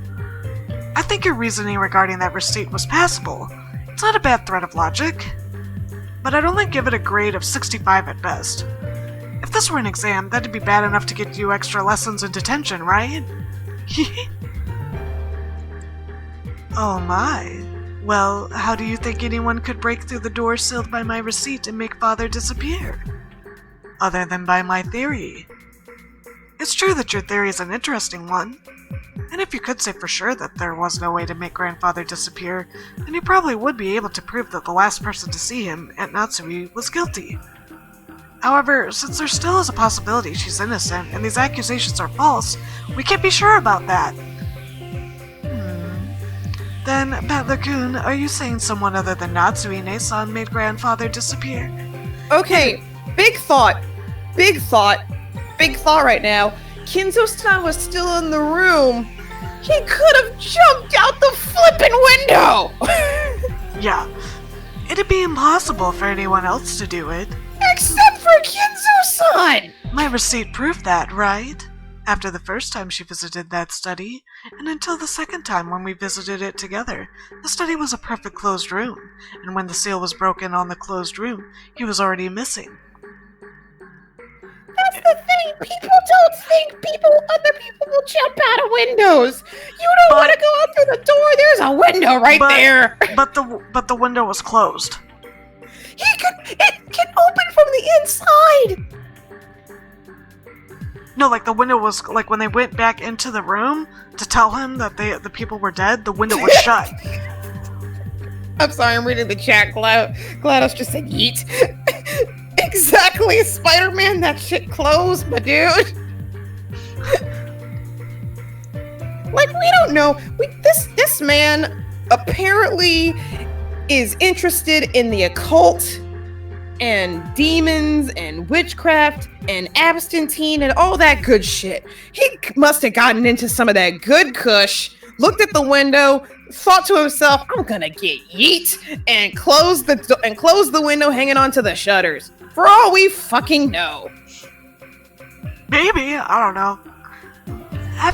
After the first time she visited that study, and until the second time when we visited it together, the study was a perfect closed room. And when the seal was broken on the closed room, he was already missing.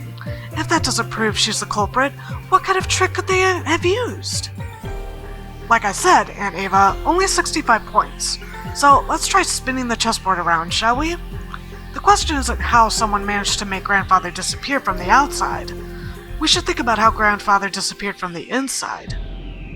The door had the receipt stuck in it, so it couldn't have been used. He also couldn't have gone through the window, because you can't lock it from the outside, and when Aunt Ava visited the study, she checked to make sure it was locked, so the window also wasn't used. At that point, the study really was a closed room.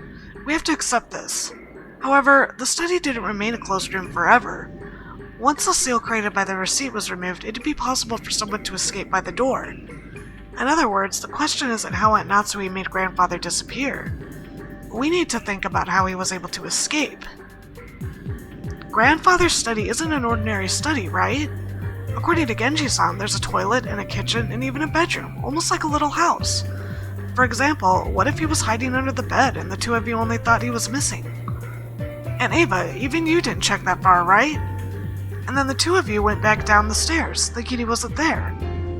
At that time, the receipt was already gone. In other words, if grandfather was hiding in his room the whole time, it was a closed room, and escaped after letting the two of you go past him, we could crack this closed room right open. See? What are you talking about? Why would father need to escape the room in such a bizarre fashion? Don't be so absurd. Because it's the door? I don't know, like, yeah. Because it's fucking him. He doesn't want to see you greedy bitches. Yeah, it might be absurd. However, it still shows that there's a possibility Aunt Natsui is being falsely accused. Or he's in on it, and he knew there were dead bodies in the store room. Yeah, pretty much that And, too. yeah, he, you know. He could be killing off his family for shits and giggles. For the ritual or whatever. Yeah. However, and Maria's in on it. However, it still shows that there's a possibility Aunt Natsui is being falsely accused. Your receipt wasn't perfect. In chess, we might call that check. But it isn't checkmate. But the thing that really pisses me off is how you're pressuring Aunt Natsui to explain it, then claiming that she must be guilty if she doesn't. In horror, always suspect children and the elderly. If you want to go down that road, then why don't you let me, Ushiromiya Battler, spin the chessboard around one more time? And Ava, according to your own argument, you must explain to us why you and Uncle Hideyoshi couldn't have killed those 6 last night and then casually returned to the guest house. You've been trying to force Aunt Natsui to explain, so I'm sure you can prove your own innocence, right? Especially now that all of Grandfather's wealth has suddenly plopped down right into your hands. That's right! You're suspicious enough yourself, aren't you? If you say Mom's suspicious because she was the last person to see him, then what about you, Aunt Ava, the last person to see Dad and the rest? Just like Battler said, prove that you two weren't the ones who killed them. Mother, I also think your reasoning was a little eager. I'm sure the receipt was an important hint. But like Battler King said, there's not enough to prove that Aunt Natsui was responsible for some plot. We're all equally suspicious. It's not right for only Aunt Natsui to be persecuted. Our proud father crawling under his bed? Yes, because he's a crazy loon! You call nonsense like that an explanation? Yes, he's a loon!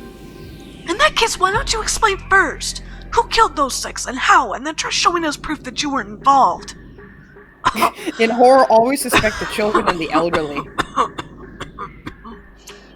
I have a cough, so that worked out.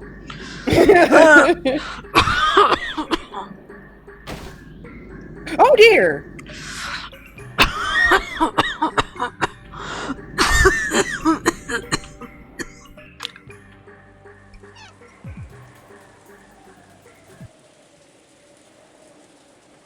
Milady. Jessica suddenly started coughing. At first, I thought she was just choking after yelling too loud, but before long I realized how painful it looked. Jessica kept coughing and choking, down on her hands and knees. Jessica, hang in there. Dr. Nanjo. Jessica-san, your inhaler, quickly. No, wait, I have one with me. Dr. Nanjo pulled a bronchodilator, thank you, inhaler from his own bag, which was lying on the sofa, and handed it to Jessica. I've only ever heard them called inhalers. I didn't know the actual technical name. Come to think of it, 6 years ago, didn't Jessica sometimes break into violent coughing fits and have to use that? However, 6 years ago, I never saw Jessica look like she was in this much pain. Aniki, was Jessica's asthma always this bad? It's gotten a lot worse these last few years. It's no problem when she's normal. But when an attack comes suddenly, she can't stop coughing anymore.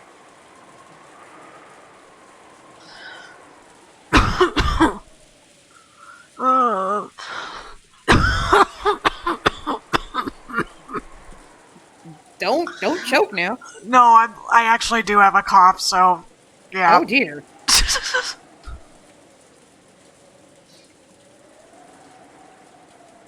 Milady, your medicine. Here.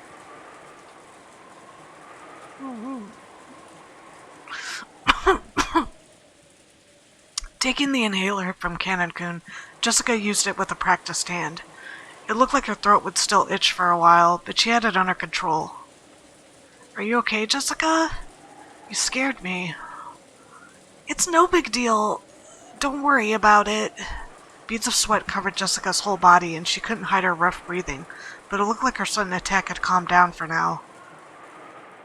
This disturbance had made the dangerous atmosphere up until now seem slightly unfocused, but that's fine. That kind of battle of mutual suspicion is completely unnecessary. When you think about it, finding alibis for each other and looking for the culprit is probably meaningless. After all, we're just powerless ordinary people, and when the police come tomorrow, they'll definitely employ cutting-edge techniques and investigate the case thoroughly, solving all of the riddles and arresting the culprit. Perhaps Battler-kun is right after all. Just as Natsuine-san is suspicious, I can't ignore the fact that I'm suspicious too. Arguing about that now will surely be unproductive. Everything will be fine if we just leave it to the police tomorrow. But don't you want to know too, Battler-kun? Who the culprit is? Don't you want to let them know the pain you feel from losing someone precious to you as soon as possible? Shut up, you bitch! Your moment's done. I won't deny that. Even one day would be too long to let the wonderful bastard who's behind this go.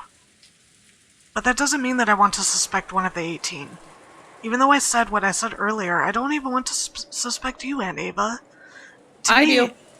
To me, you're an awesome aunt who was always fun and playful. I don't want to trade insults with an aunt like that. I wouldn't want to do that with anyone here. Right? Everyone?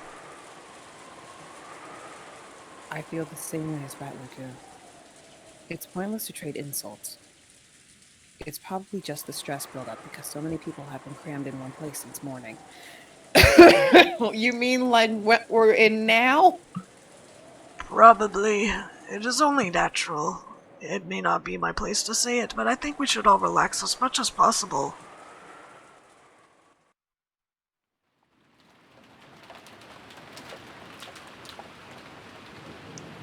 Ava, I think we'd better cool our heads too. The receipt's definitely a big clue for figuring out how Father disappeared. We should tell the police about it when they come. That's right. Right.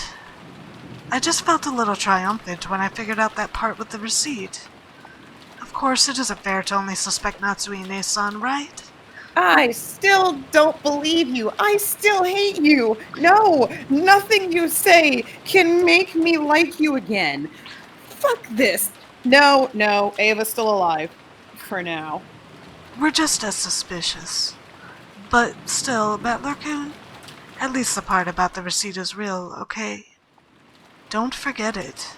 And try thinking deeply about what it means one more time, okay?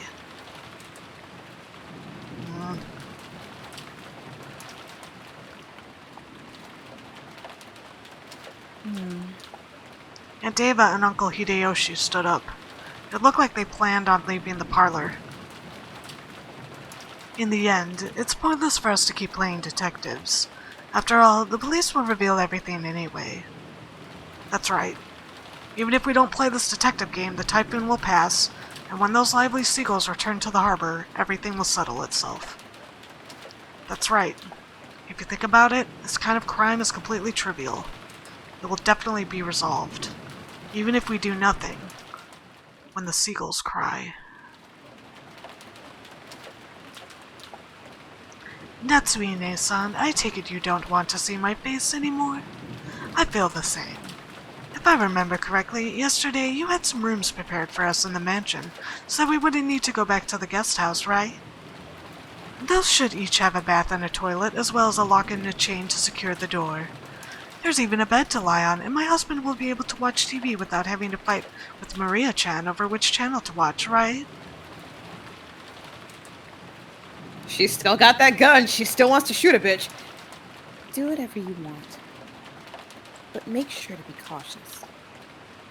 Thank you, Nei-san. And mind your own business. I'll be counting on you to keep an eye on everyone, okay? Because the culprit is definitely here. And, Nei-san, make sure you don't forget to keep an eye on yourself, too. Have you finished taking your parting shots? Yes, I'm finished.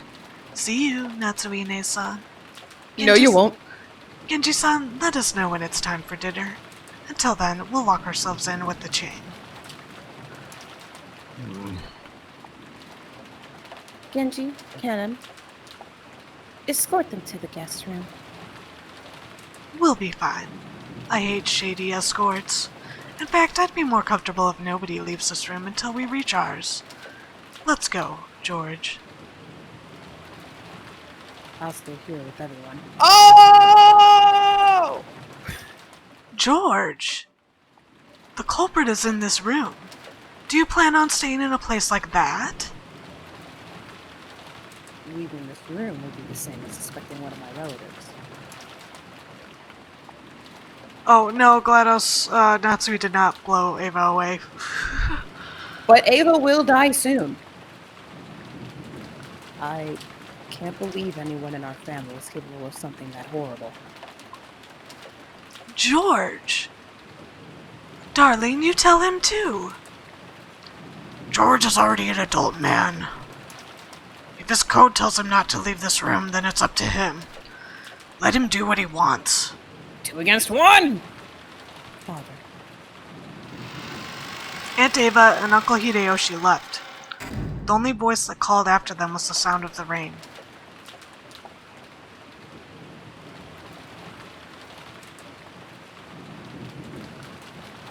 The parlor was being buried beneath the savage atmosphere.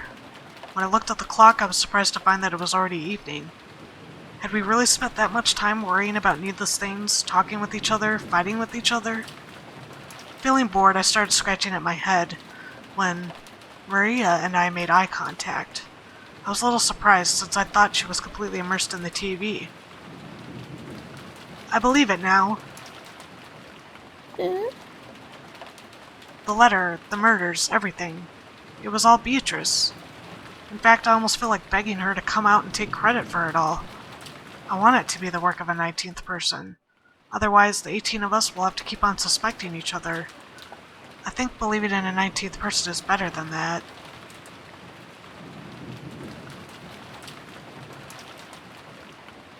I'm not going to say anything. I'm just going to keep it silent. Bringing grandfather outside without opening the doors or windows must be a piece of cake for Beatrice, right? Maria, after taking a single short breath, hung her head and then raised her face again. That's right. Locking a door is useless against a witch. Beatrice is familiar with all 72 demons. The 33rd rank gap gives the power to instantly carry the desired person to any location.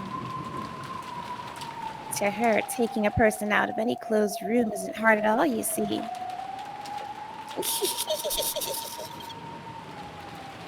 Witches sure are incredible.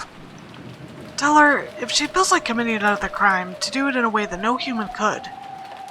And make me believe that a 19th person, no, a witch, exists. Okay. If I meet her, I'll tell her.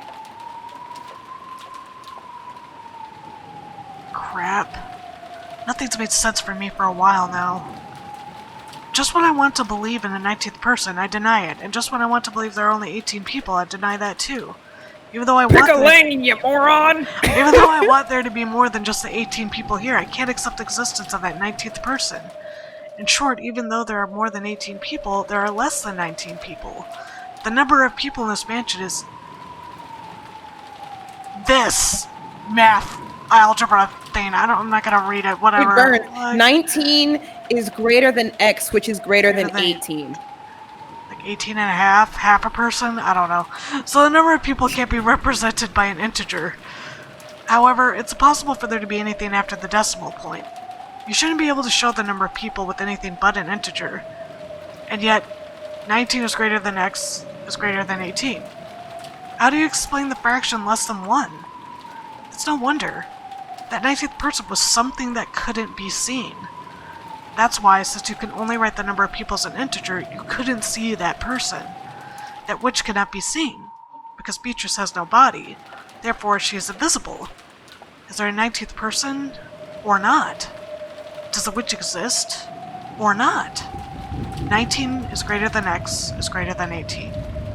The witch exists somewhere in that X.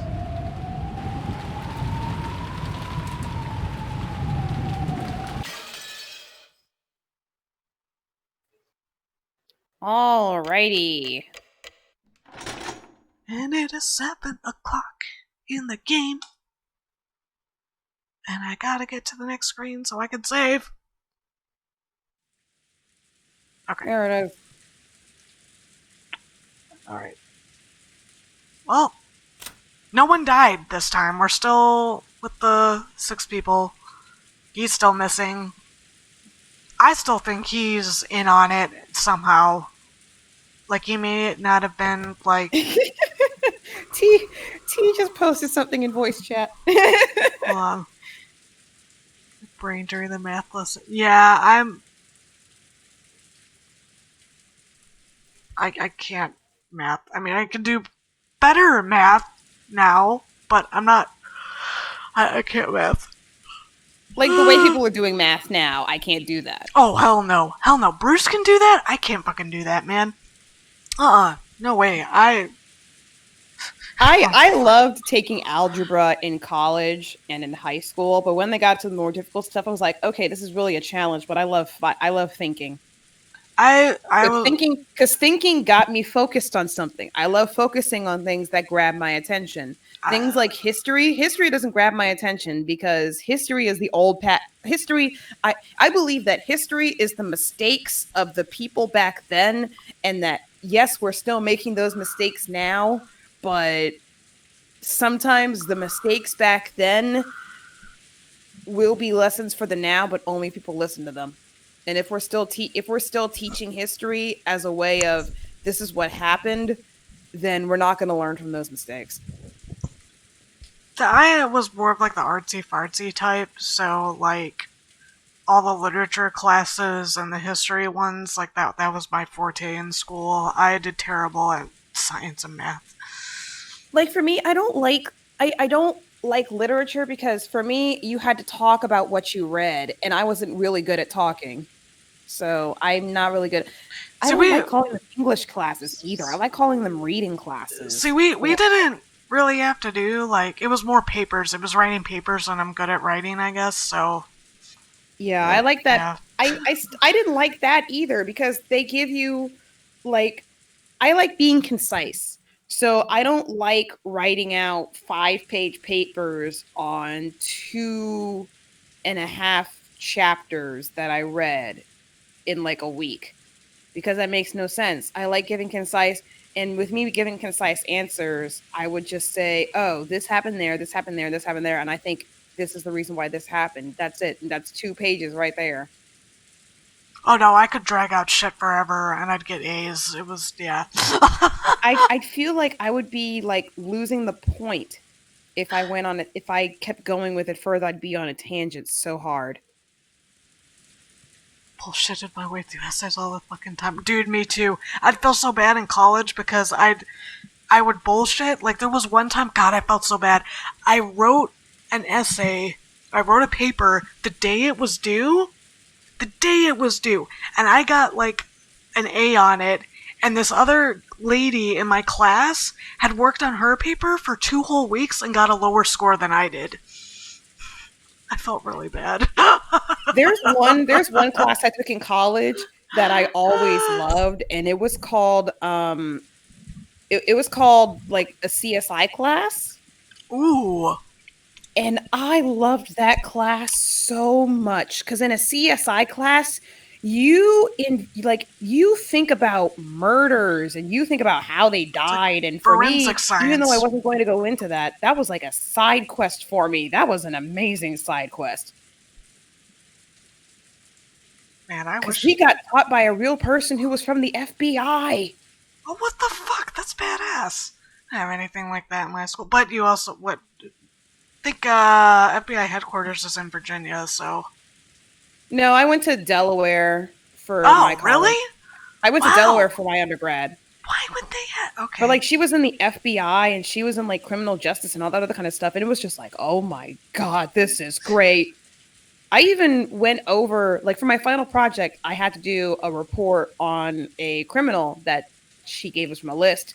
And I'm not going to go into details, but this woman that I did in a background check on and a report on, this bitch was crazy. Oh wait, so this is oh, that's cool. Ah, my true crime heart is jealous. But I would say more like NCIS and CSI shows, not like true crime, but kind of like that. Yeah. I don't even remember who I did the report on anymore, but I remember like we did a Halloween themed crime scene, and that was so cool. Everybody looked at me weird whenever I did like the way that they died, and they were like, "Why do you think that? How do you imagine that kind of thing?" TV shows, man. Yup. I'm bored and have a very active imagination. TV shows. But anyways, okay. Yep. So yeah, thank you guys for watching. Go ahead and give a like, comments, subscribe. If you'd like to join in the voice chat, you need to become a patron at patreon.com/insanityizgood. It's lowest tier. It's really cheap. But I know times are tough right now for a lot of people, so it's okay if you can't. Yeah. Yeah, you can also check out my other playthroughs on the YouTube channel, youtube.com/user/insanityizgood. And then you can Leave also a comment check and a out. like, please. Leave a comment and a like if you want to. Like, even if you don't want to discuss anything in the if you can't discuss anything in the Discord chat, discuss something in YouTube. But Yeah, no spoilers, please. No Yeah, spoilers. no spoilers, please. Please, I will delete those right away. Those comments. But I really would be interested to hear like what your other people's theories are. Like, how do you think Do you think Balor was right? Do you think Kenzo just walked out the door after Natsui threw away the receipt? Do Or you did think she? Eva was right? Do you think? Well, I mean, Yeah. if you got this far, then you know what happened with Natsuhi. Did the witch spirit him away? We don't know. Who knows? But yeah. Did he freaking yeet himself out the window? Yeah. But who else do you think is gonna die next chapter? Because nobody died this chapter. Who do you think is gonna die next chapter? I think it's gonna be Eva and George. Eva is going to die because she just did all of that suspicious nonsense with Natsuhi. I think it's Eva. GK and Rox also think it's Eva. I think it's going to be Eva and George. Not even in George, but Eva and Harold or whatever his name is. Eva's husband. I think it's going to be those two that are going to be die next. Hideyoshi, thank you. I think it's going to be Eva and Hideyoshi who's going to die next chapter. Yeah, so we'll see who kicks the bucket next. But yeah, and you could check out my other live streams on twitch.tv/insanityizgood. All the links will be in the description. So Sunday, be doing more Last of Us. Tomorrow, I will not be streaming because I'm going to be playing Vampire the Masquerade in the evening, and that'll be an interesting experience. So hopefully my anxiety towards that'll calm down. So yeah, and I'll be spectating, so I'll be watching you guys have fun. Oh yeah, watch me fail horribly. I wouldn't say fail horribly. I would just say get into character. Yeah, I hope I can do okay. I'm gonna be channeling my Ava voice tomorrow. That's kind of like my default. So, but all right, guys, have a good night. Stay safe. Bye. Good night, y'all.